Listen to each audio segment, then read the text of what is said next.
క్రీస్తునందు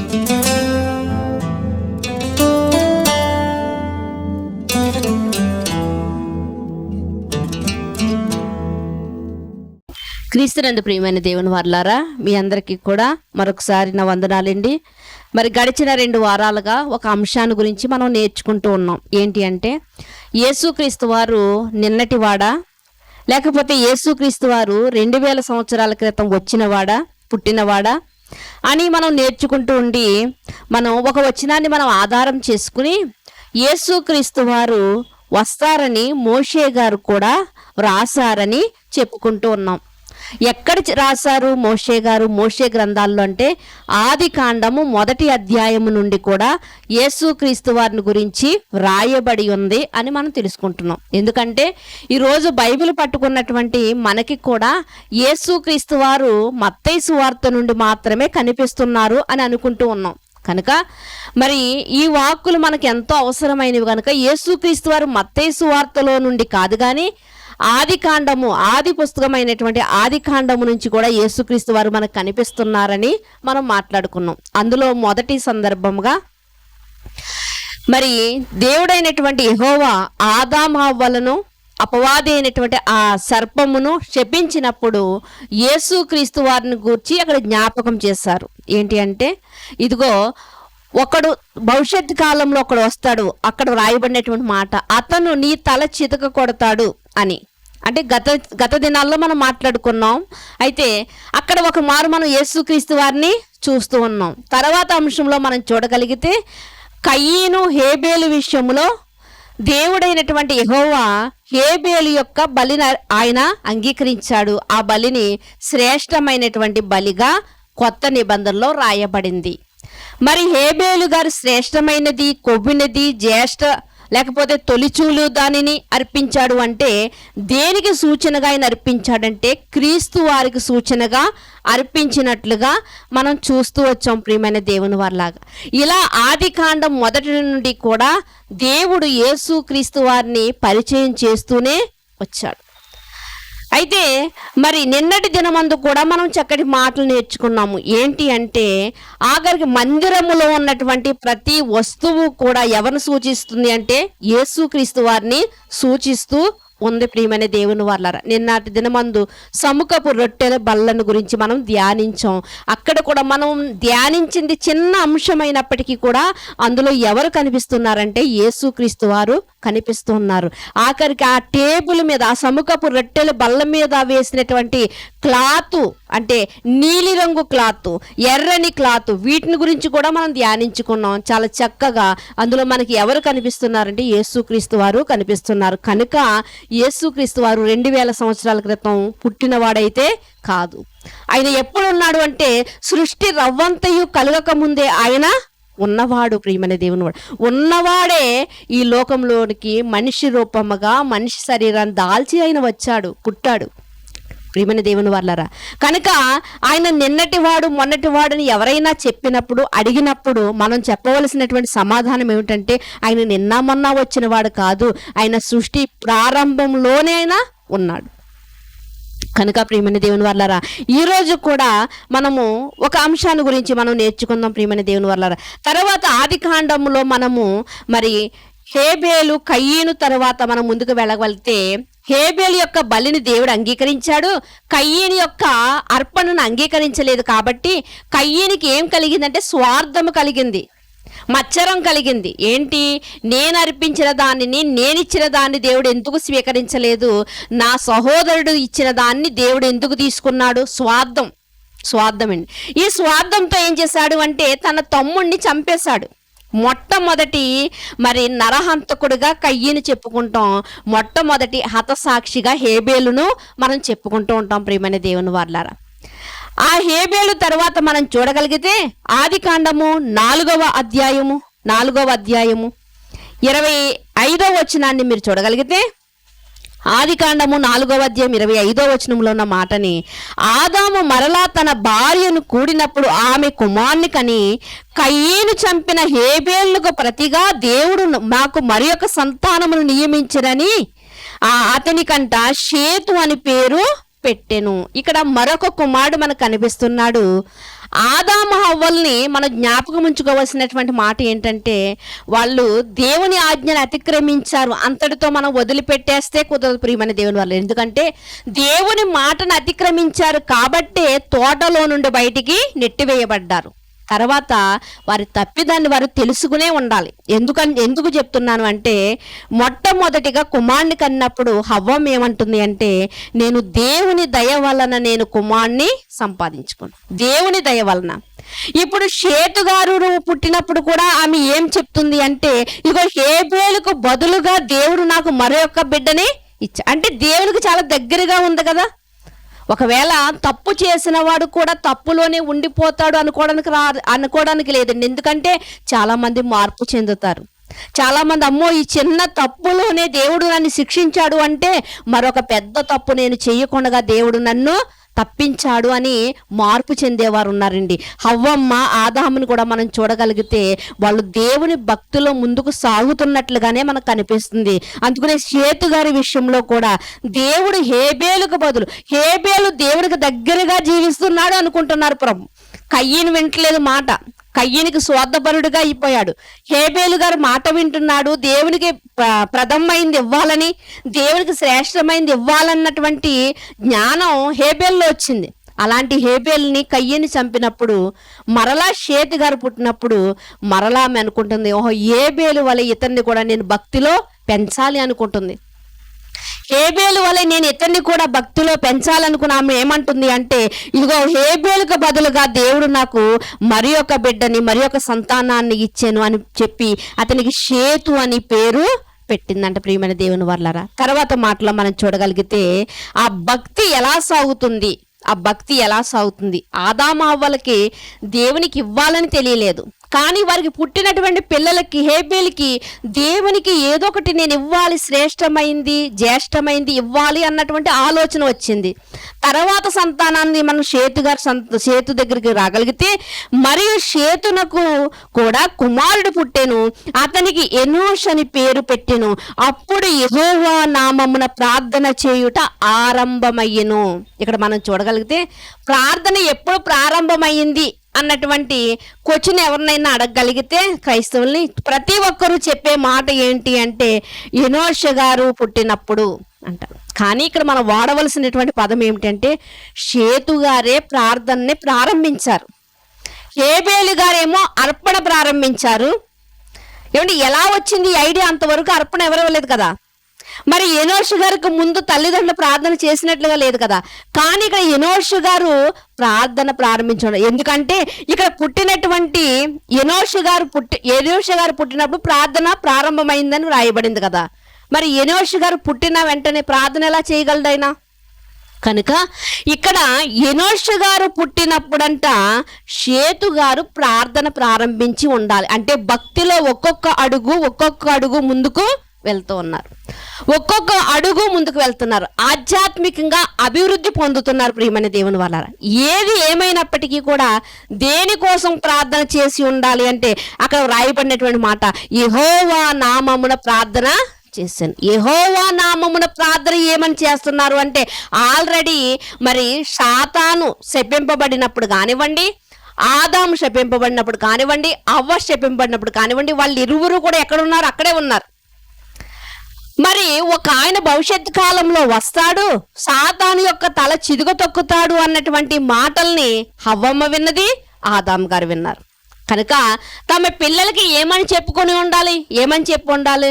బాబు, మేము తోటలో కోసుకుని తినేవాళ్ళము, అలాంటి మంచి స్థితి నుండి మేము ఆజ్ఞను అతిక్రమించాము కాబట్టే చెమటోచి పనిచేసి కష్టపడి సంపాదించుకోవాల్సినటువంటి పరిస్థితిలోనికి మేము వచ్చేసాము. కనుక మాలా మీరు ఉండకూడదు, మీరు దేవునికి దగ్గరగా ఉండాలని తల్లిదండ్రులు చెప్పుండ్రా?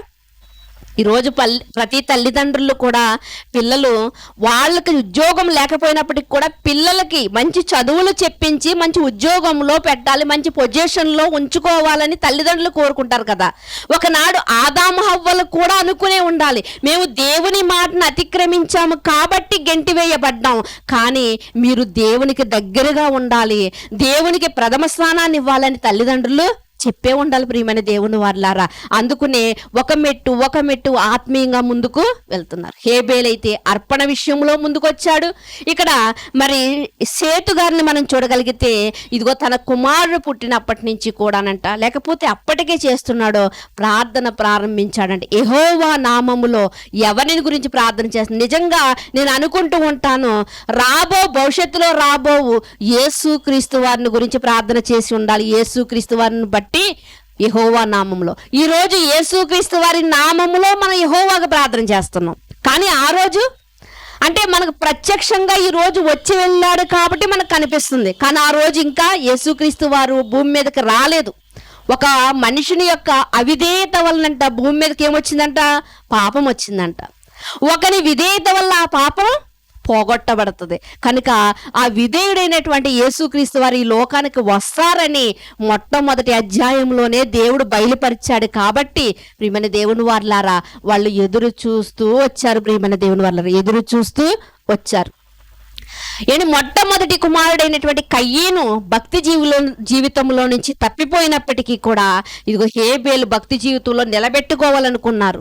ప్రతిరోజు దేవునితో సంభాషణ కలిగినటువంటి ఆది మానవులు ఇద్దరూ కూడా ఆ యోగ్యతను పోగొట్టుకున్నప్పటికీ కూడా పిల్లల్ని దేవునికి దగ్గర చేయాలి, దేవుని ఆనుకుని మా పిల్లలు బ్రతకాలి అనుకున్నటువంటి ఆశ కలిగిన వారుగా ఉన్నారు. కాబట్టి మొట్టమొదటి కుమారుని కన్నప్పుడే వాళ్ళు ఏమనుకుంటున్నారో తెలుసా అండి? వాళ్ళ తప్పుని తెలుసుకున్నారు. కాబట్టి ఇదిగో దేవుని దయ వలన మాకు ఒక కుమారుడు.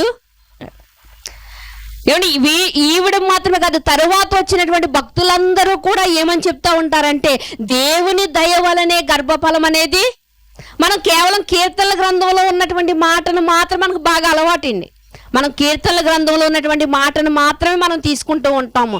కానీ మనం బైబిల్ గ్రంథంలో ప్రతి ఒక్క భక్తుని జీవితాన్ని మనం చూడగలిగితే ప్రియమైన దేవుని వారలారా, ఒక యాకోబు భక్తుడు కానివ్వండి, యాకోబు యొక్క ఆ భక్తుడి యొక్క భార్యను మనం చూడగలిగితే గర్భఫలం ఇస్తావా లేకపోతే నేను చస్తాను అని మాట్లాడుతుంది. అలాంటప్పుడు భర్త ఏమని చెప్తున్నాడు అంటే, నేను గర్భఫలం ఇవ్వడానికి నేనేమైనా దేవుణ్ణా అని అడుగుతున్నాడు. నువ్వు గర్భఫలం ఇమ్మని నన్ను అడుగుతున్నావేంటి, నేనేమన్నా దేవుణ్ణా అంటున్నా. ఎవరండి? యాకోబు గారు. అంటే గర్భఫలం అనేది ఎవరు ఇవ్వాలంటే దేవుడు ఇవ్వాలి. అది మనకి ఆది తల్లి, మొదటి భార్య, మొదటి తల్లి, మొదటి స్త్రీ అయినటువంటి హవ్వమ్మ మనకి నేర్పిస్తూ ఉంది ప్రియమైన దేవుని వారలారా. అంటే తోటలో నుండి గెంటి వేయబడిన తర్వాత చూడండి, చాలా మంది అంటారు కదా, వీళ్ళ జీవితము ఇలా నాశనం అయ్యేంత వరకు కూడా వీళ్ళకి బుద్ధి రాలేదండి అంటారు. చేతులు కాలిపోయేంత వరకు కూడా వీళ్ళకి బుద్ధి రాలేదండి, కూరుకుపోయేంత వరకు సమస్యల్లో వీళ్ళకి బుద్ధి రాలేదండి అంటూ ఉంటారు కదా. అలాగే ఆదాము హవ్వలకు కూడా తోటలో నుండి గెంటి వేసేంత వరకు కూడా వాళ్ళకి తెలియలేదు, ఏది పోగొట్టుకున్నామో తెలియలేదు ప్రియమైన దేవుని వారలారా. కనుక ఇక్కడ మనం చూడగలిగితే ఎనోషు గారు పుట్టినప్పుడు ప్రార్థన మొదలైంది అంటే ఎనోషు గారి పేరు మాత్రమే చెప్తాం. కానీ అక్కడ మనం చూడగలిగితే సేతు గారి యొక్క జీవితం కూడా చాలా చక్కని జీవితం ప్రియమైన దేవుని వారలారా. ఆయన అక్కడ మరియు సేతునకు కుమారుడు పుట్టెను, అతనికి ఎనోషు అని పేరు పెట్టెను. అప్పుడు యెహోవా నామమున ప్రార్థన చేయుట ఆరంభమయ్యెను. ప్రార్థన చేయడానికి ఎనోషు గారు పుట్టాడంతే, కానీ అప్పటి నుండి ప్రారంభమైందంటే అప్పటి నుండి దేవుడు ఏదైనా చెప్పాలనుకున్నప్పుడు ఒక మంచి అడ్రస్ చెప్తూ ఉండేవాడండి. ఇదిగో ఉజ్జియా ఏలన ఆరంభించినటువంటి కాలంలో ఇదిగో పలానా వ్యక్తి ఇశ్రాయేలు పలానా మరి ప్రాంతానికి చెరగొని పోయినప్పుడు ఇలా చాలా చక్కగా మనకి అర్థమయ్యే రీతిలో ఆయన చెబుతూ ఉండేవారు ప్రియమైన దేవుని వారలారా. అయితే మనం ఆది కాండంలో మరొకసారి ఆ 22వ వచనాన్ని మనం చూడగలిగితే, 25వ అధ్యాయము 22వ వచనాన్ని మనం చూడగలిగితే, హానోకు మెతూషేలును కనిన తరువాత 300 ఏండ్లు దేవునితో నడుచుచు కుమారులను కుమార్తెలను కనెను. ఇక్కడ మనం చూడగలిగితే సేతు గారి తర్వాత మనకి ఒక భక్తిపరుడు మనకు కనిపిస్తూ ఉంటున్నాడు. అంటే దేవుడు మాకు మంచి సాక్ష్యాన్ని అతని వరకు చెబుతా ఉన్నాడు. ఏమని చెప్తున్నాడు అంటే, అక్కడ హానోకు మెతూషేలును కన్న తర్వాత 300 ఏండ్లు దేవునితో నడిచిన వాడు ఎవరు అంటే ఏమని చెప్తామండి? హానోకు గారు అని చెప్తా ఉంటాం ప్రియమైన దేవుని వర్లారా. కానీ మరొక వ్యక్తి కూడా ఉన్నాడు. ఎవరో తెలుసండి మీకు? చూడండి, ఇదే ఆది కాండంలో ఈ 6వ అధ్యాయములో 9వ వచనంలో మీరు చూడగలిగితే,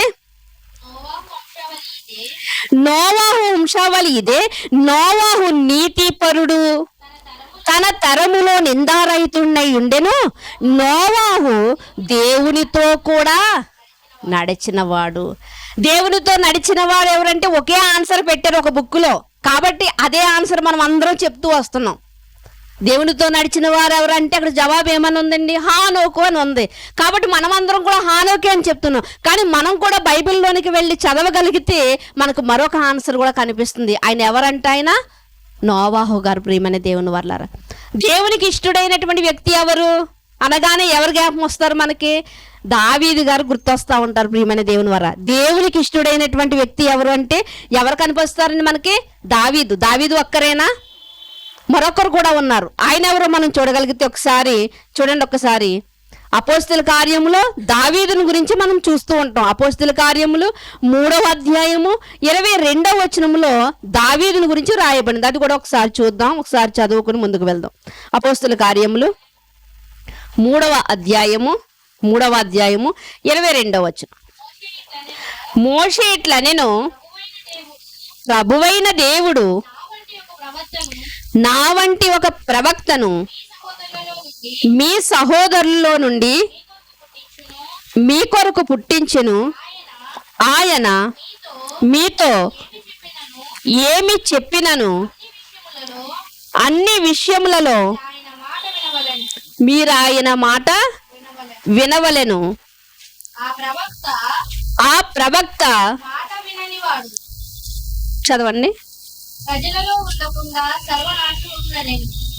ప్రజల్లో నుండకుండా 13వ అధ్యాయం కూడా చూద్దాం. 13వ అధ్యాయము 22వ వచనం. 13వ అధ్యాయము 22వ వచనంలో, తరువాత అతన్ని తొలగించి దావీదును వారికి రాజుగా ఏర్పరిచెను. మరియు ఆయన, నేను యెషయి కుమారుడైన దావీదును కనుగొంటిని, అతడు నా ఇష్టానుసారుడైన మనుషుడు, అతడు నా ఉద్దేశములన్నీ నెరవేర్చునని చెప్పి అతన్ని గూర్చి సాక్ష్యం ఇచ్చెను. ఈ మాటని మనం బాగా జ్ఞాపకంలో ఉంచుకున్నాం. కాబట్టి ఏమని మాట్లాడుతూ ఉంటామంటే, దేవునికి ఇష్టడైనటువంటి వ్యక్తి ఎవరు, దేవునికి ఇష్టడైనటువంటి భక్తుడు ఎవరు అనగానే టక్కని చెప్పే సమాధానం ఏంటంటే దావీదు గారు అని చెప్తూ ఉంటాం. మరొక ఆయన కూడా ఉన్నారు. ఎందుకంటే మనం ఏదో ఒకరు చెప్పిన దానిని మనం పట్టుకుని ఉండడం కాదు. కానీ ప్రియమైన దేవుని వర్లారా, మనము కూడా వాక్యంలోనికి వెళ్ళి చదవగలిగితే మరిన్ని విషయాలు మనకి అర్థమవుతాయి. చూడండి, ఒకసారి హెబ్రీలకు రాసినటువంటి పత్రికలోకి మనం వెళ్దామండి. హెబ్రీ గ్రంథంలో మనం ఏమని రాయబడిందో 11వ అధ్యాయము 5వ వచనం. 11వ అధ్యాయము 5వ వచనంలో ఉన్న మాటను మీరు చూడగలిగితే, విశ్వాసమును బట్టి హానోకు మరణమును చూడకుండునట్లు కొనిపోయెను. అతడు కొనిపోబడక మునుపు దేవునికి ఇష్టడై ఉండెనని సాక్ష్యం పొందెను. ఎవరంటండి దేవునికి ఇష్టడైనటువంటి భక్తుడు ఎవరు అనగానే దావీదు అని ఆగిపోకూడదు. మరొక ఆయన మనకు కనిపిస్తున్నారు. చూడగలిగితే మనం ఇంకా ధ్యానించగలిగితే ఇంకా ఎంతో మంది కనిపిస్తూ ఉంటారు. ప్రియమైన దేవుని వాళ్ళారా, ఎవరంటే ఇక్కడ దేవునికి ఇష్టడుగా బ్రతికిన వాడు హానోక్ అంట. ప్రియమైన దేవుని వాళ్ళారా, హానోక్ అంట. ప్రియమైన దేవుని వారు, దేవునితో నడిచిన వారు ఎవరు అంటే హానోకు మాత్రమే కాదు, నోవాహు గారు కూడా దేవునితో నడిచారంట. ఇంతకీ మనకి ఇక్కడ అవసరమైనటువంటి మాట ఏమిటంటే ప్రియమైన దేవుని వాళ్ళారా, మరి షేతు గారి తర్వాత హానోకులో మనము చూడదగినటువంటి లక్షణాలు ఏమైనా మంచి లక్షణాలు ఉన్నాయా? అసలు హానోకు కోసం మనం ఇంతగా దేవుడు సాక్ష్యం చెప్పాడు కదా, హానోకు ద్వారా మనం నేర్చుకోవాల్సినటువంటి విషయం ఏమైనా ఉందా? ఎందుకంటే మనం ఆదికాండం 1వ అధ్యాయం నుంచి కొన్ని సంవత్సరాల కిందటండి మేము ఆదికాండాన్ని ధ్యానిస్తున్నప్పుడు ఒక ఆయన మాకు చెప్పినప్పుడు సహోదరులు కూడా మా మధ్యలో ఉన్నాడు. అప్పుడు మేము ధ్యానిస్తూ ఉండగానే అసలు చదువుతూ మొదలెట్టాం. ఆదికాండం 1వ అధ్యాయం నుండి చదువుతూ మొదలెడుతున్నప్పుడు ప్రతి లైన్కి ఒక ప్రశ్న వచ్చేస్తుందండి. సహోదరులు ఉన్నారు, ఏంటి పరిమళ గారు ఇలా వచ్చేస్తుంది ఏంటి ప్రతి ప్రశ్న అంటే చదివితే అలాగే ఉంటుందండి. మాకు చెప్పిన ఆయన చెప్పారు, మీరు చదివేటప్పుడు ఎలా చదవాలంటే ప్రశ్నలు వచ్చేలా చదవాలి. నేను పాఠం చెప్పినప్పుడు గంట సేపు మీరు ఆలకించి ఒక ప్రశ్న నన్ను అడుగుతున్నారు కదా, కానీ మీరు బైబిల్ చదివేటప్పుడు ఒక లైన్కి ఒక ప్రశ్న మీకు వస్తుంది అన్నప్పుడు నిజంగా మేము అలా కూర్చునండి, అలా ధ్యానిస్తున్నప్పుడు అలా ప్రశ్నలు వస్తూనే ఉండేయండి. ఆ ప్రశ్నలన్నీ ఒక పేజీ మీద రాసుకుందారు అనుకున్నాం, కానీ ఒక వచనానికే 2 ప్రశ్నలు వస్తుంటే ఇంకెక్కడ రాస్తామండి నిజంగా. అంటే చదివితే ఇలా ఉంటుంది అనమాట. అందుకనే ప్రసంగి గారు ఏమంటున్నారు అంటే, సత్యం ఎక్కడుందంటే అండి దూరంగా ఉంది, దాన్ని వెతకడానికి ఏం చేయాలి, నువ్వు ప్రయాసపడాలి. సత్యం ఎక్కడుంది, లోతుగా ఉంది, కాబట్టి నువ్వేం చేయాలి, తవ్వాలి దాన్ని. నిజంగా మాకు చాలా మంది అండి, ఎందుకంటే ఈ గృహంలో కొన్ని సంవత్సరాలుగా ఎంతోమంది దైవజనులండి ఏదో ఒక విషయంలో ఏదో ఒక సందర్భంలో వచ్చి ఈ యొక్క వాక్యాన్ని ధ్యానిస్తున్నప్పుడు నేను కూడా వారితో కూడా పాలిభాగస్తురాలను అయ్యేదాన్ని నిజంగా. ఎందుకంటే అలాంటి అనుభవాలతో నిండినటువంటి మరి ఈ జీవితంలో ఒకసారి అనిపిస్తూ ఉంటుంది, దేవుడు ఈ వాక్యాన్ని ఎంతగా రాయించాడు అంటే ఎంత తవ్వినా కూడా దీనిలోంచి ఏమొస్తున్నాయండి, సత్యాలు ఎంత తవ్వినా ఊరుతూనే ఉంటాయి ప్రియమైన దేవుని. కనుక హానోకు గారి యొక్క జీవితంలోనికి వెళ్ళి ఎందుకు హానోకు గారిని గురించి దేవుడు అక్కడ అంత చక్కగా రాయించాడు, మరలా ఒకసారి ఆది కాండంలోనికి మనం వెళ్ళి చూడగలిగితే ఎందుకు హానోకు గారిని గురించి రాయిస్తూ ఆ ఆది కాండం 5వ అధ్యాయం 22వ వచనంలో, హానోకు మెతూషెల్ని కనిన తరువాత 300 ఏళ్ళు దేవునితో నడుచుచు, మెతూషెల్ని కనిన తరువాత 300 ఏళ్ళు దేవునితో నడిచాడంటండి. మెతూషెల్ ఒక కొడుకుని కన్న తర్వాత ఎన్నో సంవత్సరంలో కొడుకుని కన్నా అంటే 60 సంవత్సరాల వయసులో అతడు ఒక కొడుకుని కన్నాడు. కొడుకుని కన్న తర్వాత దేవునితో నడుస్తున్నాడంట. కొడుకుని కన్న తర్వాత దేవునితో, మరి కొడుకుని కనక మునుపు మామూలుగా ఉన్నాడు. అంటే మీకు అర్థం కావాలంటే ఏమండి, మనం మామూలుగా నడిచే దైవభక్తి జీవితం వేరుగా ఉంటుంది. మనం ఏదైనా ప్రాణాపాయకరమైన స్థితిలోనికి, మరణకరమైన స్థితిలోనికి వెళ్ళి మనం వెనక్కి వచ్చాం అనుకోండి, అప్పుడు మన భక్తి ఎలా ఉంటుందండి, చాలా గొప్పగా ఉంటుందండి మన భక్తి కదండి. అలాగా ఇప్పుడు అది ఎంత వాస్తవమో ఇక్కడ కూడా మనం చూడగలిగితే హానోకు గారంట 60 సంవత్సరాల జీవితం బాగానే గడిచిపోయింది, కానీ 60 సంవత్సరాల తర్వాత ఒక కుమారుని కన్న తర్వాత అంట అతని జీవితం మలుపు తిరిగింది. ఎలా మలుపు తిరిగిందంటే దేవునితోనే నడుస్తున్నాడంట. ఇంతకే మనకు అర్థం కావలసిన విషయం, దేవునితోనే నడుస్తున్నాడంటే చెట్టా పట్టాలు వేసుకుని ఏమైనా దేవునితో నడుస్తున్నాడా హానోకు? లేదు ప్రియమైన దేవుని వల్లరా. మరి ఏంటి ఇక్కడ ఇటు రీతిగా వ్రాయబడింది అంటే ప్రియమైన దేవుని వల్లారా, ఎందుకు 300 సంవత్సరాలు అంత గొప్పగా దేవునితో నడిచాడని అక్కడ వ్రాయబడింది అంటే ప్రియమైన దేవుని వల్లారా, ఇది మనము ఆలోచించాలి. అక్కడే ఒక మాట మనకు కనిపిస్తా ఉంది చూడండి, హానోకు మెతూషెల్ని కనిన తరువాత 300 ఏండ్లు దేవునితో ఇష్టడుగా జీవించినట్లుగా అక్కడ మనకే కనిపిస్తా ఉంది ప్రియమైన దేవుని వల్లారా. అంటే అతనికి ముందున్నటువంటి భక్తి వేరు, మెతూషెల పుట్టిన తర్వాత ఉన్నటువంటి భక్తి వేరు. భయభక్తులు కలిగినటువంటి జీవితం అండి. మనకి కూడా భక్తి ఉంటుంది, ఒక్కొక్కసారి భయం ఉండదు ప్రియమైన దేవుని వల్లారా. ఒక్కొక్కసారి మనకు భయం ఉంటుంది కానీ భక్తి ఉండదు ప్రియమైన దేవుని వల్లారా. కానీ భక్తి ఉండాలి, భయం ఉండాలి. ఈ రెండిట్లో ఏది లేకపోయినా కూడా వ్యర్థమే, మన జీవితం వ్యర్థమే. మనం మరి చాలాసార్లు చెప్పుకుంటూ ఉంటాం, సత్క్రియల విషయంలో కేవలం సత్క్రియలు చేసేయటమే కాదు, కానీ దానికి తగినటువంటి భక్తి మనలో ఉండాలి. అంటే క్రియలు చేయడం వల్ల మనుషుల మెప్పును పొందుకుంటాం, మరి దేవుని యొక్క మెప్పును ఎప్పుడు పొందుకుంటాము అంటే మనం చేసేది ప్రతిదీ కూడా దేవునికి ఇష్టమైనటువంటి క్రియగా ఉండాలి. ఇందాక సహోదరులు మాట్లాడారు ఏంటంటే, నేను అన్నీ చేస్తున్నాను కదా, దాన ధర్మాలు చేస్తున్నాను కదా, వస్త్రదానం చేస్తున్నాను కదా, గోదానం చేస్తున్నాను, వస్త్రదానం, నీటి దానం, అన్ని దానాలు చేస్తున్నాను కదా, నేను కూడా పరలోకానికి వెళ్ళిపోవచ్చా అని అడిగితే అది కుదరదు కదండి. మనకు ఉన్నటువంటి ఒక బాధ్యత ఉంది ప్రియమైన దేవుని వల్లారా. ఏంటంటే ఏమండి, చేసేవారు అట్టి వాక్యం తెలియని వారు అదే చేస్తున్నారు, అది పుణ్యకార్యము కనుక. కానీ వాక్యం తెలిసినటువంటి మనం ఏం చేయాలి అంటే దేవుని మాటలు ప్రకటిస్తూ కార్యక్రమాలు చేయాలి. దేవుని మాటలు ప్రకటిస్తూ ఈ కార్యక్రమాలు చేయాలి. అది లేకుండా ఇది చేసినా, ఇది లేకుండా అది చేసినా మన భక్తి వ్యర్థమే, మన సత్క్రియలు వ్యర్థమే ప్రియమైన దేవుని వారలారా. అందుకనే ఆ కొర్నేలియను గురించి మనం చూస్తే అతను ఎలాంటి వాడంటే అన్ని విషయంలో కూడా 100కి 100 మార్కులు గెలుచుకున్నవాడిగా మనకు కనిపిస్తూ ఉన్నాడు ప్రియమైన దేవుని వారలారా. 100కి 100 మార్కులు గెలుచుకున్నట్లుగా. అయితే ఈ 60 సంవత్సరాలు దాటిన తర్వాత మిగిలిన 300 సంవత్సరాల వయసును ఇంత గొప్పగా దేవుడు వ్రాయించాడంటే అది అసలు ఏదో జరిగి ఉండాలి. ఇంతకీ మెతూషెలా పేరు, మెతూషెలా అన్నటువంటి పేరు మనం వింటుంటాం కదండి బైబిల్ గ్రంథములో. లేకపోతే మొట్టమొదటి ఆదాము నుండి ఇప్పటి వరకు పుట్టుకొచ్చినటువంటి జనములో మానవులలో ఎవరు ఎక్కువ ఆయుష్ కలిగిన వారు అంటే మనం టక్కని చెప్పే సమాధానం ఏంటంటే మెతూషెలా అని చెప్తా ఉంటాం. ఎన్ని సంవత్సరాలు బ్రతికాడంటే ఆయన 969 ఏండ్లు. 70 సంవత్సరాలు అనుకోండి, ఒక్కటి తక్కువ.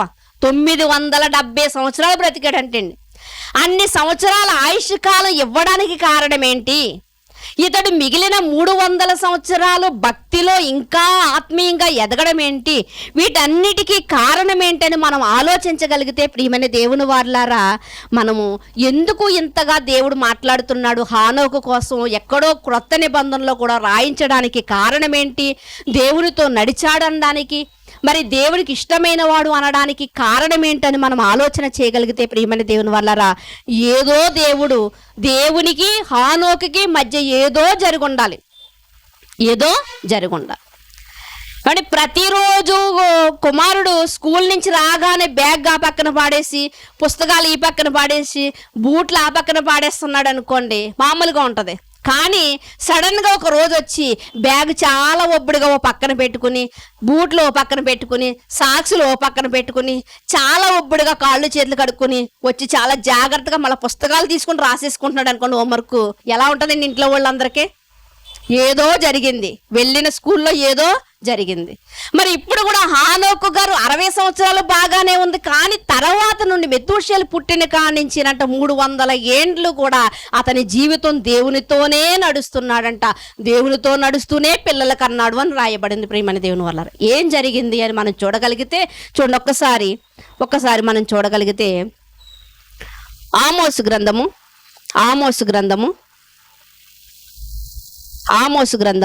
ప్రవక్తల్లో చిన్న ప్రవక్త అయినటువంటి ఆమోసు గారు రాసినటువంటి ఆ యొక్క గ్రంథంలోనికి మనం వెళ్తామండి. ఆమోసు గ్రంథము 3వ అధ్యాయము 7వ వచనంలో ఉన్నటువంటి మాటను మీరు చూడగలిగితే ఏమని వ్రాయబడింది అంటే, తన సేవకులైన ప్రవక్తలకు తాను సంకల్పించిన దానిని బయలుపరచకుండా ప్రభువైన యెహోవా ఏమీ చెయ్యడు. చాలండి, ఇక్కడ మనం చూడగలిగితే తన సేవకులైనటువంటి ప్రవక్తలకు తాను సంకల్పించింది అంటే దేవుడు ఏదైతే సంకల్పించాడో, ఏది చెయ్యాలనుకున్నాడో, దేవుడు ఏంటి తన ఊహల్లో ఉందో, ఏంటి తన యొక్క ఆలోచనలో ఉందో, ఇలాంటి ఏం చెయ్యాలనుకుంటున్నాడు, వీటినంట తన ప్రవక్తలకు చెప్పకుండా ఆయన మానడండి. అసలు దేవునికి ఉన్నటువంటి టాలెంట్ ఏంటంటే మనమైనా సరే, మనలైనా సరే ఆయన గద్దించాలంటే ఏదో దొంగదారిని రాడు. ఆయన వాక్యం ద్వారా మొట్టమొదటిగా హెచ్చరిస్తాడండి. మనం వినలేదా, 2 సార్లు మనం వినలేదా, అప్పుడు ఆయన రావాల్సిన దారిలో ఆయన వస్తాడు. కనుక ఇక్కడ కూడా ఆయన ఏం చెయ్యాలనుకుంటున్నాడు ఆయన అన్న దాన్ని అంటే ఎవరికి చెప్తున్నాడంట? తన ప్రవక్తలకి ఆయన చెప్పుతున్నాడంట. చెప్పకుండా ఆయన మానడంట ప్రియమైన దేవుని వల్లరా.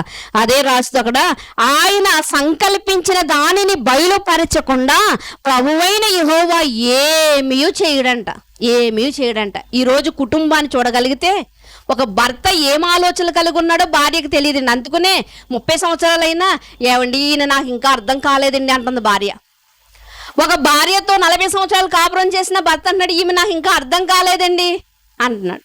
కానీ ఇక్కడ దేవుని మనం చూడగలిగితే తనను నమ్ముకొని తన మీద ఆధారపడి ఉన్నటువంటి ప్రవక్తల విషయంలోనంట ఆయన ఏది మనసులో దాచుకోకుండానంట ప్రవక్తలు చెప్తున్నాడు.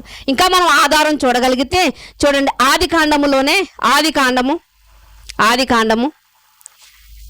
20వ అధ్యాయము 7వ వచనంలో చూడగలిగితే, ఆది కాండము 20వ అధ్యాయము 7వ వచనంలో ఉన్న మాటను మీరు చూడగలిగితే ఏమని రాయబడిందంటే, కాబట్టి ఆ మనుషుని భార్యను తిరిగి అతనికి అప్పగించము, అతడు ఒక ప్రవక్త, అతడు నీ కొరకు ప్రార్థన చేయును.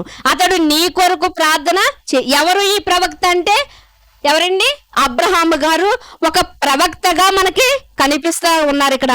అదే 18వ అధ్యాయం 17వ వచనంలోకి రాగలిగితే, 18వ అధ్యాయము 17వ వచనంలో మీరు చూడగలిగితే, అప్పుడు యెహోవా నేను చేయబో కార్యము అబ్రహామునకు దాచెదనా? అబ్రహాము నిశ్చయముగా బలము గల గొప్ప జనముగా అతని మూలముగా భూమిలోని సమస్త జనములను ఆశీర్వదింపబడును అని చెప్పి దేవుడంట ఏమనుకుంటున్నాడంటే, నేను ఏదైతే చెయ్యాలనుకుంటున్నానో, ఏ విషయంలో చేయాలనుకుంటున్నాడు? సొదొమ గొమొర్రా విషయంలో.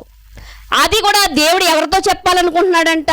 ఎవరితో అంటే అబ్రహాముతో చెప్పాలనుకున్నాడు. మనం అనుకుంటాము అబ్రహాముని స్నేహితుడు అన్నాడు కదా, స్నేహితుడి దగ్గర ఏమి దాయడు కనుక దేవుడు స్నేహితుడు కనుక అబ్రహాముకి చెప్పాడు అనుకుంటున్నాం. కానీ కాదు ప్రియమైన దేవుని వారలారా, ఆయన ఆమోస్ గారు చెప్పినట్లుగా ఆయన ప్రవక్తల ముందంట ఏది దాయకుండా ప్రవక్తలు చెప్తున్నాడంట. ఎందుకు ప్రవక్తలకి ఎంత ఇంపార్టెంట్ ఇచ్చాడు దేవుడు అంటే, నిజంగా యెషయా గారు కానివ్వండి, ఇర్మియా గారు కానివ్వండి, హెజ్కేల్ గ్రంథాలను మనం చూడగలిగితే ఎన్ని కష్టాలు అనుభవించారండి.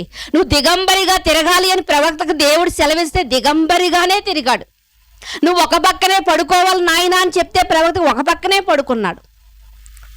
నువ్వు ఇలా ఉండాలి, నువ్వు దొంగ వెళ్ళినట్లుగా గోడకు కన్నం వేసుకుని నువ్వు బయటకు వెళ్ళాలి అందరూ చూస్తూ ఉండగా అంటే అలాగే వెళ్ళాడండి. నువ్వు ఒక వేషని పెళ్లి చేసుకోవాలంటే వేషని పెళ్లి చేసుకున్నాడండి. అంటే ప్రవక్తల జీవితాలు అలా ఉన్నాయండి, ప్రవక్తల మనసులు అలాగ ఉన్నాయి. రాశారు కాబట్టి వారి జీవితాలు మనకు తెలుస్తున్నాయి, కానీ రాయకముందే ప్రవక్తల జీవితాల్లో ఏమున్నదో ఎవరికి తెలుసు? దేవునికి తెలుసు. కనుక అబ్రహాం గారి విషయంలో కూడా అబ్రహాం ఎవరంట? ఆయన ప్రవక్త. అబ్రహాం ఎవరంట? ప్రవక్త. కనుక ఆయనకి దాచి ఉంచలేదండి. ఇదిగో సొదొమ గొమొర్రాల విషయంలో నేను ఎలా చేస్తున్నాను నాయన, నేను ఇలా చెయ్యాలనుకుంటున్నాను అన్నప్పుడే అబ్రహాము గారు బతిమాలుతున్నట్లుగా మనకు కనిపిస్తుంది. అయితే మరి ఆమోస్ గారి విషయంలో ఏదో చెప్పాడు, అబ్రహాము గారి విషయంలో ఏదో చెప్పాడు. మరి మెతూషెల పుట్టిన తర్వాత హానోకు గారు కూడా ఏదో దేవుడు చెప్పుండాలి, ఏదో సంభాషణ జరిగి ఉండాలి. అలా సంభాషణ జరగడానికి ఇంతకీ హానోకు గారు ఎవరు అని మనం చూడగలిగితే, యూదా పత్రికలోకి వెళ్ళగలిగితే మనం ఒకసారి యూదా పత్రిక 1వ అధ్యాయం ఒకే ఒక అధ్యాయము 14వ వచనంలో ఉన్నటువంటి మాటను మీరు చూడగలిగితే అక్కడ ఏమని వ్రాయబడిందో మనకు తెలుస్తుంది. అందుకే మరి హానోకు గారు ఎవరో మనకి కనిపిస్తూ ఉంటుంది, స్పష్టత కలుగుతుంది. అక్కడ 14వ వచనంలో మీరు చూడగలిగితే, ఆదాము మొదలుకొని 7వ వాడైన హానోకు కూడా వీరిని గూర్చి ప్రవచించి ఇట్లా నేను, ఇదిగో అందరికి తీర్పు తీర్చుటకు వారిలో భక్తిహీనులందరూ భక్తిహీనముగా చేసిన వారి భక్తిహీనత క్రియలను గూర్చియు భక్తిహీనులైన పాపులు తనకు విరోధముగా చెప్పిన కఠినమైన మాటలన్నిటిని గూర్చి వారిని ఒప్పించుటకు ప్రభు తన వేవేల పరిశుద్ధులతో పరివారముతో కూడా వచ్చెను. ఇక్కడ మనకు రాయబడినటువంటి మాట అండి, మీకు అర్థమైందో లేదో కానీ ఇక్కడ ఎవరంట? ఆదాము మొదలుకుని, ఆదాము కూడా ప్రవక్తేనా అంటే ప్రవక్తే. చూడకుండానే మరి ఒక స్త్రీని తీసుకొచ్చి నిలబెట్టి, ఈ స్త్రీ ఎవరు, ఈ పేరు ఏమిటంటే ఈ స్త్రీ ఎవరో కాదు నాలో నుండే వచ్చింది. చూడకుండా ఎలా చెప్పాడు? చూడకూడగా. అందుకని ఇక్కడ ఏమని రాయబడిందంటే, ఆదాము మొదలుకొని, ప్రవక్తల్లో ఆదాము మొదలుకునంట 7వ వాడైనటువంటి ఎవరంటే ఈయన హానోకు గారు. ఈయన కూడా ప్రవక్త. హానోకు ఎవరండి? ఇప్పుడు ప్రవక్త. మరి హానోకు కూడా ప్రవక్త అయినప్పుడు హానోకు కూడా దేవుడు ఏది దాచి ఉంచడు, ఏదో చెప్పుండాలి. ఇక్కడ మనం చూడగలిగితే హానోకు గారు ఎలాంటి మనసు కలిగి ఉన్నాడు అంటే అక్కడ చూడగలిగితే ఏమని రాయబడిందంటే, భక్తిహీనుల నిమిత్తం అని చెప్పి చూడ కింద వచనాలలో పాపులు తమకు విరోధముగా, లేకపోతే చూడండి అక్కడ ఏముంది, పాపులు తనకు విరోధముగా చెప్పిన కఠినమైన మాటలన్నిటిని గూర్చి వారిని ఒప్పించుటకు ప్రభు తన వేవేల పరిశుద్ధ పరివారముతో వచ్చును. అంటే హానోకు గారు ఏం తెలిసింది? ప్రభు వారు వస్తారని తెలుసు. ఎవరు నేర్పించారు? అంతకు ముందున్నటువంటి భక్తులు నేర్పించారు. వారికి ఎవరు చెప్పారు? షేతు గారు చెప్పు ఉండాలి. షేతు గారికి ఎవరు చెప్పారు? తల్లిదండ్రులు చెప్పు ఉండాలి. ఎందుకంటే షేతు గారి కన్నా ముందు ఉన్నటువంటి భక్తుడు ఎవరండి? హేబేలు. హేబేలు చనిపోయాడు కాబట్టి ఎవరు చెప్పు ఉండాలి? ఆది మానవులైనటువంటి తల్లిదండ్రులే చెప్పు ఉండాలి. ఎప్పుడు వాళ్ళు ఎక్కడ నేర్చుకున్నారు? అదిగో అపవాది సర్పము రూపంలో ఉన్నటువంటి అపవాదిని శపిస్తున్నప్పుడు వారు కూడా అక్కడే ఉన్నారు. నీవు వారిని మడిం మీద కొడతావు కానీ వారు అన్న అక్కడ అతను అని రాయబడింది, ఆయన అని రాయబడింది. ఆయన నీ తల మీద కొడతాడు అంటే నీ తలని చితక తొక్కుతాడు అని. ఇదే మాట మనకు కొత్త నిబంధనలో కూడా కనిపిస్తుంది. అంటే అక్కడి నుంచి మనం చూడగలిగితే భక్తి అనేది ఎలాగ అభివృద్ధి పొందుతూ వచ్చింది అంటే ఇదిగో ఎవ్వరు చెప్పకుండానే దేవుని సంకల్పంలో ఉన్న ప్రకారంగా దేవుడు ఎలా అయితే తన కుమారుడైన జ్యేష్ఠుడైన యేసుక్రీస్తు వారిని శ్రేష్టమైన బలిగా ఇవ్వాలనుకుంటున్నాడో హేబేలు గారు కూడా అదే శ్రేష్టమైన బలిని అర్పించాడు. ఇంకా మనం ముందుకు రాగలిగితే ఇప్పుడు ఎలా అయితే మనము యేసుక్రీస్తు వారి నామములో దేవునికి ప్రార్థన చేస్తున్నామో ఇప్పుడు అంటే యేసుక్రీస్తు వారు వచ్చేసి వెళ్ళారు కాబట్టి, కానీ అప్పటికి ఇంకా యేసుక్రీస్తు వారు రాలేదు కనుక అప్పుడు వారు ఎలా చేశారంటే యెహోవా నామములో యేసుక్రీస్తు రావాలని ప్రార్థన చేశారు ఎనోషు కాలంలో. మరి ఇక్కడ మనం చూడగలిగితే హానోకు గారు కూడా అదే మాటలు చెప్తున్నారు. ప్రభు అంటే ఎలా వస్తారంటే వేవేల పరిశుద్ధులతో ఆయన వస్తాడు. అంటే యేసు ప్రభు వారు వస్తారు. ఇదిగో మా యొక్క పితరులు చేసినటువంటి పాపాన్ని, మా పితరుడైనటువంటి ఆదాము ఒక్కని ద్వారా వచ్చినటువంటి ఈ పాపానికి ప్రాయశ్చిత్తం చేయడానికి ప్రభువు వస్తాడన్నటువంటి నిరీక్షణ మనం ప్రత్యక్షంగా మనం చూస్తున్నాము. వాళ్ళ పరోక్షం కనిపించని దానిని వాళ్ళు నమ్మారు. ప్రియమైన దేవుని వాళ్ళారా, నమ్మారు. అయితే ఇక్కడ ఏం జరిగిందో మనం చూడగలిగితే మరలా ముందుకి మనం రాగలిగితే ప్రియమైన దేవుని వాళ్ళారా, ఆది కాండము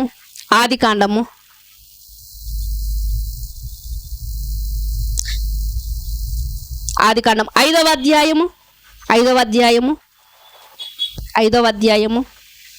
24వ వచనంలో ఉన్నటువంటి మాటను మీరు చూడగలిగితే 5వ అధ్యాయము 24వ వచనం.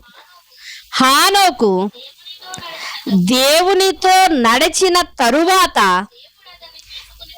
దేవుడు అతన్ని తీసుకుని పోయెను గనుక అతడు లేకపోయెను. ఇక్కడ మనం చూడగలిగితే ఇక్కడ ఏమని రాయిస్తున్నాడంటే హానోకును మనం చూడగలిగితే ఆయన దేవునితో నడిచాడంట. ఆయన దేవునితో నడిచిన తరువాత దేవుడు అతన్ని నడిచిన తరువాత దేవుడు అతన్ని తీసుకొని పోయెను గనుక అతడు లేకపోయెను. ఇందాక మనం ఇదే కదా మాట్లాడుకున్నాం. ఇందుకే దేవునితో నడవడం అంటే చట్టా పట్టాలు వేసుకుని నడవడమా అంటే కాదు ప్రియమైన దేవుని వాళ్ళారా. ఎందుకు అంటే ఇదిగో దేవునితో నడవడం కాదు, దేవునిలో నడవడం. మీకు ఇది అర్థం కావాలంటే ఒక్కసారి యోబు గారు రాసినటువంటి ఒక మాటను మనం చూడగలిగితే 19వ అధ్యాయము యోబు గ్రంథము 19వ అధ్యాయము 26వ వచనాన్ని మీరు చూడగలిగితే ఈలాగు నా చర్మము చీకిపోయిన తరువాత శరీరముతో నేను దేవుని చూచెదను. కింద మాటలు ఏముందని పుట్టినోట్లో అది పైన ఏముందంటే పెద్ద పెద్ద అక్షరాలతో నా శరీరము కుళ్ళిపోయిన తర్వాత నేను మరలా దేవుని చూస్తాను శరీరంతో రాయబడింది.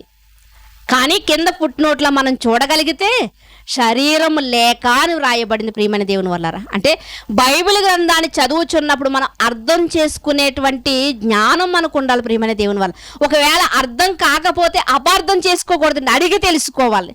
మనకు ఎవరైతే చెప్తున్నారో వాళ్ళని అడిగి తెలుసుకోవాలి.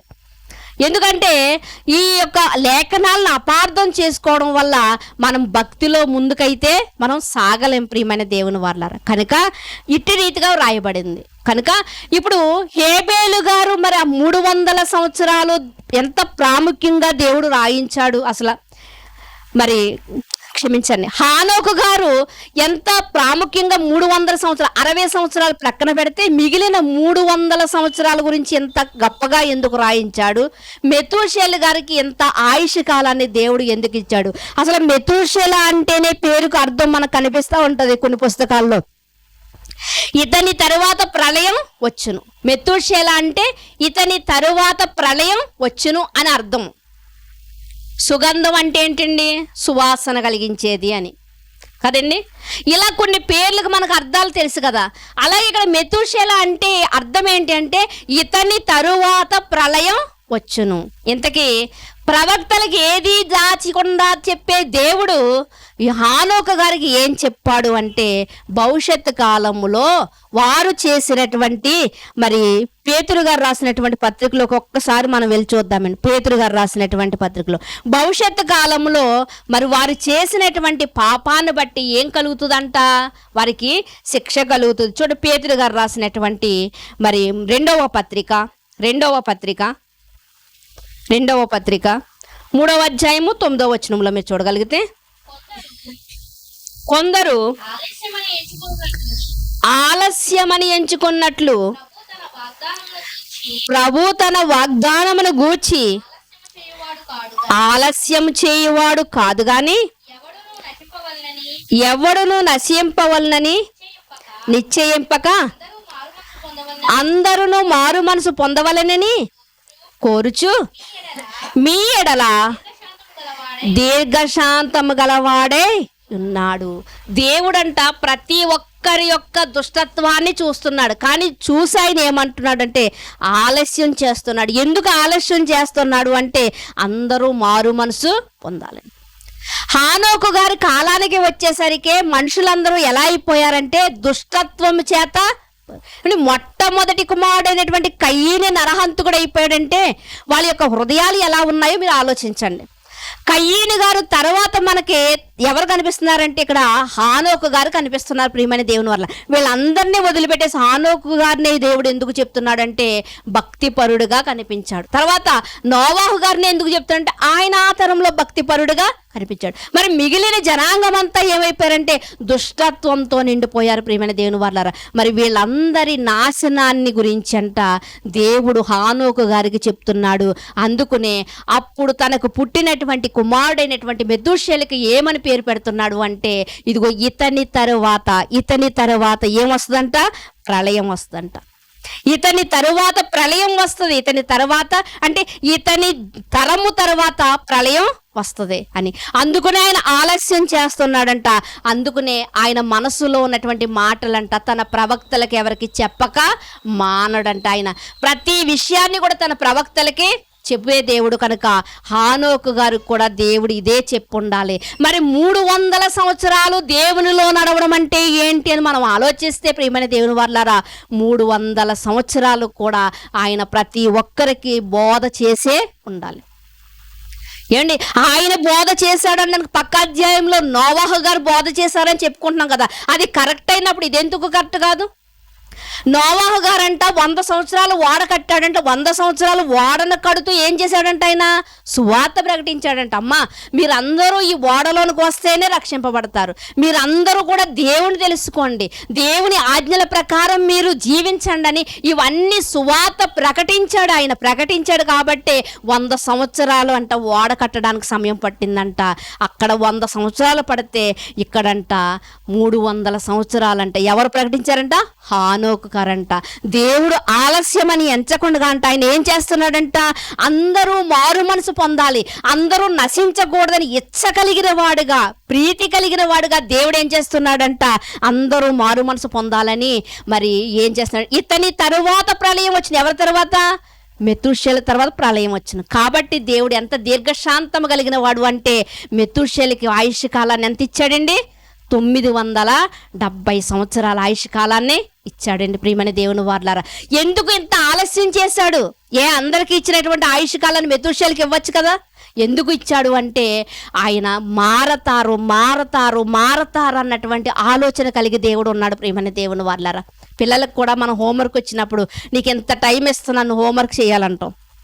మరలా కొంతసేపు అయిన తర్వాత మనం అనుకుంటూ ఉంటాం మరలానే వీడు చేయలేకపోతున్నాడు కాబట్టి మరొక అరగంట ఇస్తున్నాను రా నీకు సమయం, నీకు మరొక అరగంట. మేము చిన్నప్పుడు పిల్లలకి అదే పెట్టేవాళ్ళు, 1 గంట ట్యూషను, తర్వాత మిగిలిన టైం అంతా కూడా బైబిల్ ట్యూషన్ ఉండేది పిల్లలకి. అంటే ఏంటి ఒక సమయాన్ని మనం ఏర్పాటు చేస్తాం, మళ్ళీ వారి ముఖాలు చూసినప్పుడు మనకు జాలి కలిగి మనం ఏం చేస్తామంటే మరికొంత సమయాన్ని ఇస్తాం.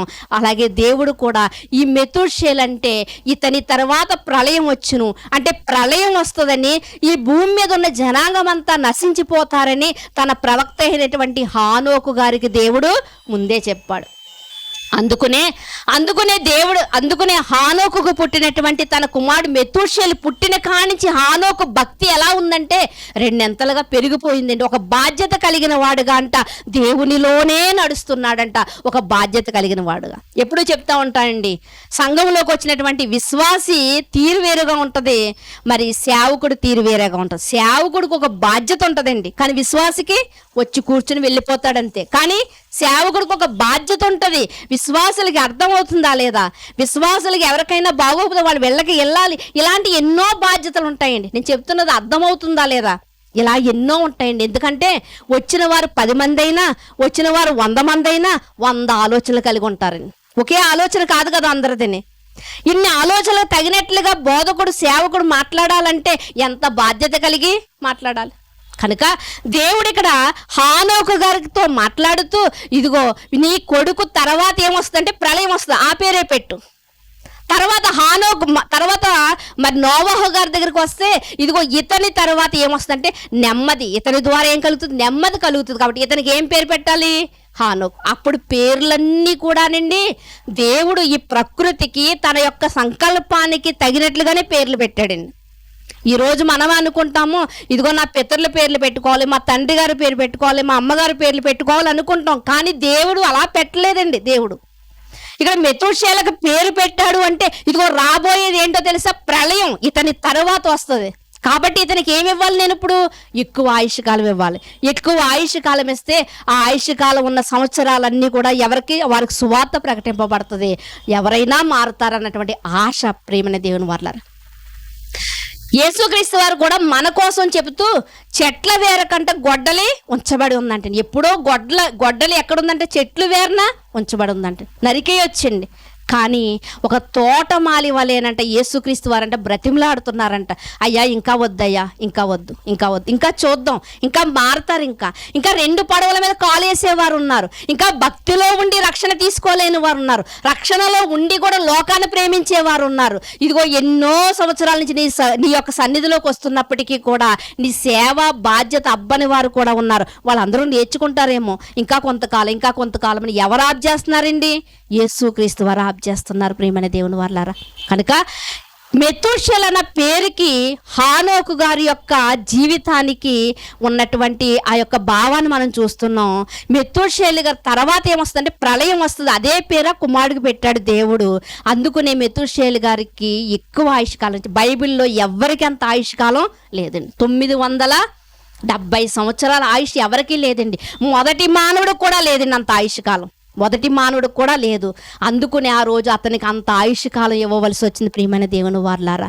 అర్థమైంది కదండి. ఇక ఆయన కొనిపోయెను, ఆయన దేవునితో నడిచిన తర్వాత కొనిపోయినంటే తను నడిచిన తర్వాత, దేవునిలో నడిచిన తర్వాత, అంటే సువార్త ప్రకటన అయిన తర్వాత, తన ఆయుష్ కాలం ముగించబడిన తర్వాత హానోకు గారంట లేకపోయిను అంటే మరి కొంతమంది ఇళ్లలోకి వెళ్ళగానే ఒక ఫోటోలో ఉన్నటువంటి వ్యక్తిని చూపించి ఈయన ఇప్పుడు లేరండి అంటారు. లేరండి అంటే ఇంతకుముందు మా మధ్యలో ఉండేవారు, ఇప్పుడు లేరు. హానోకు గారి విషయంలో కూడా అక్కడ రాయబడుతుంది ఏంటంటే దేవునితో నడిచిన తర్వాత ఆయన లేకపోయింది, నడిచిన తర్వాత తన పని అయిపోయిందండి, తన సువార్త ప్రకటన అయిపోయింది ప్రియమైన దేవుని వల్ల. పోనీ హానోకు గారు మరణించారని మీరు చెప్తున్నారు కదా, మరి ఏలియా గారి సందర్భంలో చాలా క్లియర్గా రాయబడి ఉంది కదండి. ఏలియా గారు ఆరోహణం అయిపోయారు, ఆయనైనా శరీరంతో వెళ్ళిపోయారని మీరు ఒప్పుకుంటారా అంటే ఆయన కూడా శరీరంతో వెళ్ళలేదు ప్రియమైన దేవుని వల్లరా. ఆయన కూడా హానోకు గారు శరీరంతో వెళ్ళలేదు, ఆయన లేకపోయిను అంటే తన పని అయిపోయింది, చనిపోయాడు తర్వాత ఆయన కనిపించలేదు. ఇంతకుముందు మాతో జీవించిన వాడే ఇప్పుడు లేడండి అంటూ ఉంటాం కదా. ఏమంటే నాతో పుట్టినవాడండి, కవలలమండి మేము, నాతో పుట్టినవాడే కానండి లేడండి అంటే ఆయన చనిపోయాడు, ఆమె చనిపోయింది, ఇలా చెప్తాం కదా.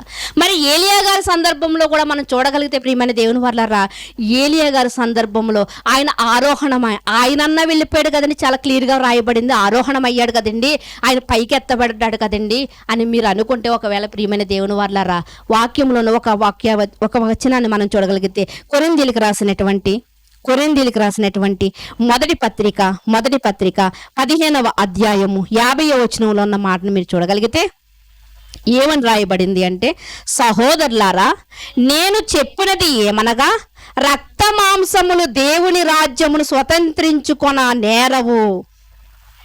ఏమని చెప్తున్నాడండి? రక్త మాంసాలు దేవుని రాజ్యములోనికి వెళ్ళవు. మరి ఏలియా వెళ్ళాడని చెప్పుకుంటున్నామేంటి?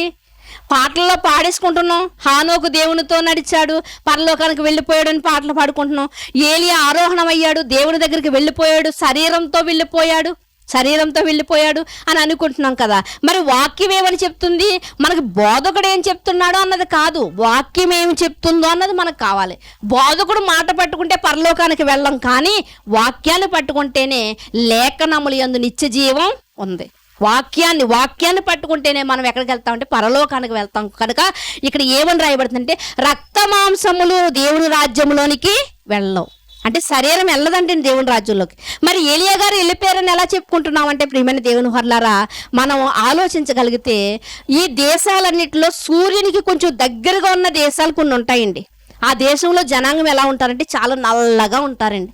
ఎందుకు ఎంత నల్లగా అయిపోయారు వీళ్ళని అడిగితే వాళ్ళు చెప్పే మాట ఏంటంటే మాకు సూర్యకిరణాలు మాకు డైరెక్ట్గా పడతాయి కనుక, సూర్యుడు మాకు దగ్గరగా ఉన్నాడు కనుక ఆ వేడికి ఆ ఎండకి మేము నల్లగా సూర్యకిరణాలు దగ్గరగా ఉంటేనే ఎండకు మాడిపోతే, ఆరోహణమైనప్పుడు పైకి వెళుతూ ఉంటే సూర్యుడు దగ్గరగా వెళ్తున్నప్పుడు అసలు శరీరం ఉంటుందా? ఎముకలు ఉంటాయా? బూడిదైపోతాయి ప్రియమైన దేవుని వారలారా. కనుక మనం చూడండి, ఎలాంటి పుల్లలు వేసిన పొయ్యిలో ఏమైపోతున్నాయి? బూడిదైపోతున్నాయి. మరి సూర్యునికి దగ్గరగా ఆరోహణం అవుతూ పైకి వెళ్తున్నాడు అంటే ఒకవేళ ఎలా ఉంటుంది శరీరం? అసలు ఆలోచించండి. అంతకన్నా ముఖ్యంగా మనకు వాక్యం ఏం మాట్లాడుతుందంటే రక్త మాంసములంట ఎక్కడికి వెళ్ళవంట? దేవుని రాజ్యంలోనికి వెళ్ళం. ఒకవేళ యేసుక్రీస్తు వారు వెళ్ళారా అంటే యేసుక్రీస్తు వారు కూడా వెళ్ళలేదండి. యేసుక్రీస్తు వారు ఈ శరీరంతో వెళ్ళలేదండి. మరి శరీరంతోనే లేచారు కదా, ఇప్పుడు ఖాళీ సమాధి ఉంది కదా అని ఒకవేళ మీరు అనుకుంటే, ఆ శరీరాన్ని ఆయన మార్చుకున్నాడు ప్రియమైన దేవుని వారలారా. మార్చుకున్నాడు కాబట్టే తలుపులు వేసి ఉంటే తలుపుల్లోంచి వచ్చాడంట ఆయన. ఈ శరీరంతో రాగలదండి మనం? తలుపులేసి ఉంటే తలుపులు తీసుకుని వెళ్ళాలి మనం. కానీ యేసుక్రీస్తు వారంట సమాధిలో నుండి లేచిన తర్వాత అంట తలుపులు వేసి ఉన్నా సరే తలుపుల్లోంచి వచ్చాడంట లోనికి. అంటే ఆయన శరీరం మార్చుకున్నాడు. కనుక ప్రియమైన దేవుని వారలారా, శరీర మాంసాలతో దేవుని రాజ్యంలో మనం ప్రవేశించలేం ప్రియమైన దేవుని వారలారా. కనుక హానోకు, ఆదాం మొదలుకుని హానోకు 7వ వాడైన హానోకు వరకు కూడా వాళ్ళందరూ ఏమని విశ్వసిస్తున్నారు అంటే, ఇదిగో భవిష్యత్తు కాలంలో ఒక ఆయన వస్తారు. మరి దేవుడు జరగబోయే విపత్తుల గురించి, ప్రళయాన్ని గురించి ప్రవక్త అయినటువంటి హానోకు గారికి తెలియచేశారంటే, హానోకు గారు ఎవరిని గురించి నిరీక్షిస్తున్నాడు అంటే రాబోయే యేసుక్రీస్తు వారిని గురించి నిరీక్షిస్తూ ఉన్నారు ప్రియమైన దేవుని వారలారా. అందుకనే మనకి ఈ యొక్క హెబ్రీ పత్రికలో మనం చూడగలిగితే ఆ 11వ అధ్యాయంలో మనం ఆ 11వ అధ్యాయం అంతా మనం చూడగలిగితే ప్రియమైన దేవుని వారలారా, ఎంత చక్కటి మాటలు ఉంటాయంటే, వాళ్ళందరూ కూడా ఎలాంటి వారు అంటే చూడకపోయినా కూడా, యేసుక్రీస్తు వారిని చూడకపోయినా కూడా నమ్మినటువంటి విశ్వాస వీరులండి. అందుకనే ఈ 11వ అధ్యాయానికి ఉన్నటువంటి పేరు ఏంటంటే విశ్వాస వీరుల జాబితా అంటారు. ఇందులో ఉన్న వాళ్ళందరూ ఎవరంటే విశ్వాస వీరులండి. మరి యేసుక్రీస్తు లేడు కదా, ఆ రోజు చూడలేదు కదా, మరి ఎలా నమ్మారు అంటే అలా చూడక నమ్మిన వారే ధన్యులు ప్రియమైన దేవుని వారలారా. ఆ 11వ అధ్యాయం 5వ వచనంలో కూడా ఒక మాట ఉంటుంది చూడండి. చివరగా 11వ అధ్యాయం హెబ్రీయులకు రాసినటువంటి పత్రిక 11వ అధ్యాయము, విశ్వాసమును బట్టి హానోకు మరణము చూడకుండానట్లు కొనిపోబడెను. అతడు కొనుపోబడక మునుపు దేవునికి ఇష్టడై ఉండెనని సాక్ష్యము పొందెను. కాగా దేవుడు అతన్ని కొనిపోయెను కనుక అతను కనబడలేదు. విశ్వాసము లేకుండా దేవునికి ఇష్టడై ఉండుట అసాధ్యము. విశ్వాసము లేకుండా దేవునికి ఇష్టలై ఉండలేమండి. దేవునికి ఇష్టలై ఉండలేము. ఇప్పుడు దేవునికి ఇష్టడై ఉన్నాడు అంటే హానోకు ఏముంది అతనిలో? విశ్వాసం ఉంది. ప్రియమైన వారు, ఏంటా విశ్వాసము అంటే ఒక ఆదాము నుండి వచ్చినటువంటి పాపంలో నుండి మమ్మల్ని విమోచించడానికి ఒక ఆయన మా కొరకు వస్తాడన్నటువంటి విశ్వాసం వారికి ఉంది. ఎప్పటి నుంచి తెలుసుకున్నారంటే ఆదికాండం 1వ అధ్యాయములోంచి కూడా మనకి ఎవరు కనిపిస్తున్నారు? యేసుక్రీస్తు వారు కనిపిస్తున్నారు. ప్రియమైన దేవుని వారలారా, హానోకు కానివ్వండి, ఏలియా గారు కానివ్వండి, ప్రియమైన దేవుని వారలారా, మరణము చూడకుండా వెళ్ళిపోయారంటే ఏ మరణం అంటే ఇదిగో ఇక్కడ కళ్ళు మూసి ఇక్కడ శరీరాలు వదిలిపెడుతున్నటువంటి మరణం అయితే కాదు. ఏ మరణం అంటే రెండవ మరణము, అదే పాతాళము, నరకము. ప్రియమైన దేవుని వారలారా, అలాంటి పాతాళానికి వెళ్ళకుండా, అలాంటి నరకములోనికి వెళ్ళకుండానంట ఆ మరణాన్ని తప్పించుకున్నారు.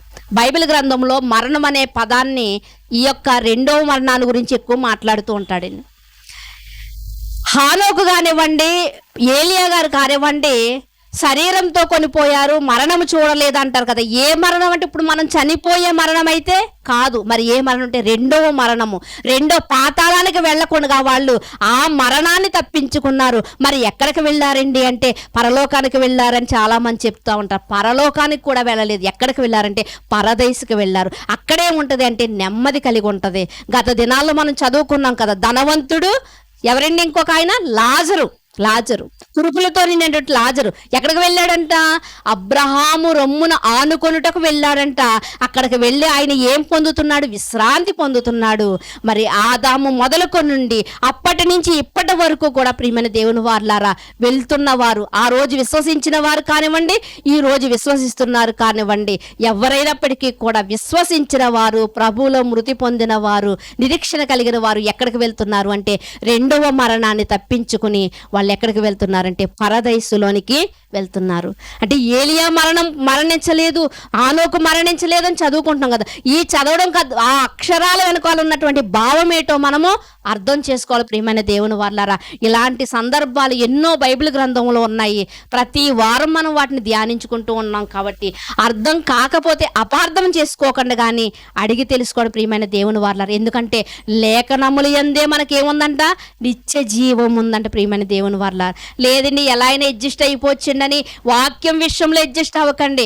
వాక్యం విషయంలో ఏమండి ఈయన సూటు బూటు వేసుకున్నాడు కాబట్టి కరెక్ట్గానే చెప్పే ఉంటాడులేండి అని అనుకోవద్దు. ప్రియమైన దేవుని వారలారా, ఎవరు చెప్పినప్పటికీ కూడా అది సత్యమా, అది అసత్యమా, అది బైబిల్లో ఉందా లేదా, లేఖనానుసారంగా చెబుతున్నారా లేదా, ఇవన్నీ మనం ఆలోచించుకోవాలి. ప్రియమైన దేవుని వారలారా, ఇప్పటికే మన ఆయుష్ కాలం చాలా ఏం చేసామండి? మనం వ్యర్థపరిచేసుకున్నాం. ప్రియమైన దేవుని వారలారా, ఈ మిగిలిన ఆయుష్ కాలంలో అయినా మనం ఏం చేయాలో తెలుసా అండి? మరి నిర్మలమైన పాల వంటి వాక్యాన్ని మనము తీసుకోవాలి. ప్రియమైన దేవుని వారలారా, కనుక ఇలాంటి సందర్భాలు ఎన్నో ఉన్నాయి. భవిష్యత్ కాలంలో మనం వాటిని ధ్యానించుకోవచ్చు. మరి శ్రద్ధగా విన్నటువంటి మీ అందరికీ కూడా ప్రభువైన యేసుక్రీస్తు వారి పేరున వందనాలు తెలియజేసుకుంటూ ముగించుకుందామండి. ప్రార్థన చేసుకుందాం. మమ్మల్ని మిక్కిలిగా ప్రేమించినటువంటి మా ప్రియ పరలోకపు తండ్రి, మీ ఘనమైన శ్రేష్టమైన నామమును బట్టి మీకు వందనాలు స్తోత్రాలు చెల్లించుకుంటున్నాము దేవా తండ్రి. అవునా తండ్రి, ఆది మానవుడైనటువంటి ఆదాము ద్వారా తండ్రి అయ్యా పాపము లోకములోనికి వచ్చింది తండ్రి. వెంటనే వారి దగ్గర నుండే తండ్రి మీరు తండ్రి ఆ పాపానికి విమోచకుడు ఎవరో ఎలా వస్తారో తండ్రి మీరు వారికి తెలియచేశారు. కాబట్టి తండ్రి వారి సంతానం నుండి వచ్చిన ప్రతి ఒక్కరూ కూడా తండ్రి నిరీక్షించేవారు గాను తండ్రి దేవా, విశ్వాసించేవారు గాను తండ్రి దేవా తండ్రి ఎదురు చూసేవారు గాను వచ్చారు తండ్రి. కనుక అయ్యా పాత నిబంధన కాలంలో యేసుక్రీస్తు వారు ప్రత్యక్షంగా కనిపించకపోయినప్పటికీ నా తండ్రి దేవ పరోక్షంగా యేసుక్రీస్తు వారు వస్తారన్నటువంటి నమ్మిక కలిగి ఉన్నారు. కాబట్టి అయ్యా తండ్రి ఇదిగో హెబ్రీ పత్రిక విశ్వాస వీరుల జాబితాలో వారి పేర్లన్నీ మేము చూస్తూ ఉన్నాం తండ్రి. కనుక తండ్రి ఈరోజు తండ్రి దేవ వారు అట్టి రీతిగా విశ్వాస వీరులు అవుతే తండ్రి ఈరోజు ఎన్నో కార్యాలను మేము చూస్తున్నాం, ఎన్నో అద్భుతాలను మేము చూస్తున్నాం తండ్రి. అంతకన్నా మించినటువంటి ఇదిగో పరిపూర్ణమైనటువంటి పరిశుద్ధమైన గ్రంథం మా చేతిలో ఉంది తండ్రి దేవ. యేసుక్రీస్తు వారు మా కళ్ళ ముందు తండ్రి తండ్రి ప్రత్యక్షంగా ఆయన సిలువ వేయబడి మరణించి తండ్రి సమాధిలో నుండి తిరిగి లేచినట్లుగా తండ్రి ఆధారాలతో కూడినటువంటి ఎన్నో సందర్భాలు తండ్రి దేవా ఆధారాలను మేము చూస్తూ ఉన్నాం తండ్రి. ఇన్ని చూసినప్పటికీ, ఇన్ని అవకాశాలు మాకు ఇచ్చినప్పటికీ, ఇన్ని ఆధారాలు మాకు ఇచ్చినప్పటికీ మేము ఇంకా విశ్వసించని వారిగా ఉంటే తండ్రి మాకన్నా తండ్రి దేవా దౌర్భాగ్యులు మరొకరు ఉండరు తండ్రి. కనుక తండ్రి ఇప్పటికైనాను తండ్రి దేవా ఇదిగో చేసిన వాటిని మేము విడిచిపెట్టి ఇకనైనాను తండ్రి దేవా తండ్రి యేసుక్రీస్తు వారి యందు తండ్రి నమ్మిక కలిగిన వారముగా తండ్రి స్థిరమైనటువంటి విశ్వాసము కలిగిన వారుగా తండ్రి మేము ఉండడానికి సహాయం అనుగ్రహించమని అడుగుచు తండ్రి దేవా. అయ్యా ఇప్పటి వరకు మీరు జరిగించినటువంటి ఆరాధన కార్యక్రమాన్ని బట్టి మీ కృతజ్ఞతాస్తుతులు చెల్లించుకుంటూ తండ్రి దేవా వచ్చిన మీ పిల్లలందరినీ జ్ఞాపకం చేసుకోండి దేవా తండ్రి. అయ్యా ఇదిగో తండ్రి ఆధ్యాత్మిక జీవితంలో ముందుకు సాగకుండా ఎటువంటి అడ్డుబండలైతే వారిలో ఉన్నాయో ఆ అడ్డుబండలన్నిటినీ వారిలో నుండి తొలగించి తండ్రి దేవా తండ్రి. అయ్యా మా నిరీక్షణ మీరేగా తండ్రి దేవా తండ్రి. అయ్యా తండ్రి ఇదిగో తండ్రి అయ్యా మా ఆధ్యాత్మిక ప్రయాణంలో మేము గమ్యము చేరడానికి సహాయం అనుగ్రహించండి దేవా. చూడక నమ్మిన వారు ధన్యులయ్యారు తండ్రి దేవా. ఈరోజు చూసి కూడా మేము తండ్రి ధన్యులుగా కాక అన్యులుగా మిగిలిపోతామేమో తండ్రి దేవా. కనుక ఆలోచించి మేమందరము తండ్రి ఒక చక్కటి నిర్ణయాన్ని తీసుకుని తండ్రి అయ్యా 2 పడవల మీద కాలు వేయుట కాదు కానీ తండ్రి దేవా తండ్రి అయ్యా మీ సన్నిధిలోకి చేరడానికి తండ్రి దేవా ఒక మంచి నిర్ణయము కలిగిన వారుగా మేము ఉండడానికి కృప చూపుతారని కోరుకుంటూ మరొకసారి తండ్రి దేవా ఈ యొక్క చిన్న ఆత్మీయ కుటుంబాన్ని మీ పాదములు చెంత పెడుతూ మీరే మహిమా ఘనత ప్రభావములు పొందమని మీ కుమారుడు మా రక్షకుడు అయినటువంటి యేసుక్రీస్తు వారి అతి శ్రేష్టమైనటువంటి నామములే ప్రార్థన అడిగి వేడుకొనుచున్నాం పరమ తండ్రి. ఆమేన్. శ్రద్ధగా ఉన్నటువంటి మీ అందరికీ ప్రభు పేట వందనాలండి.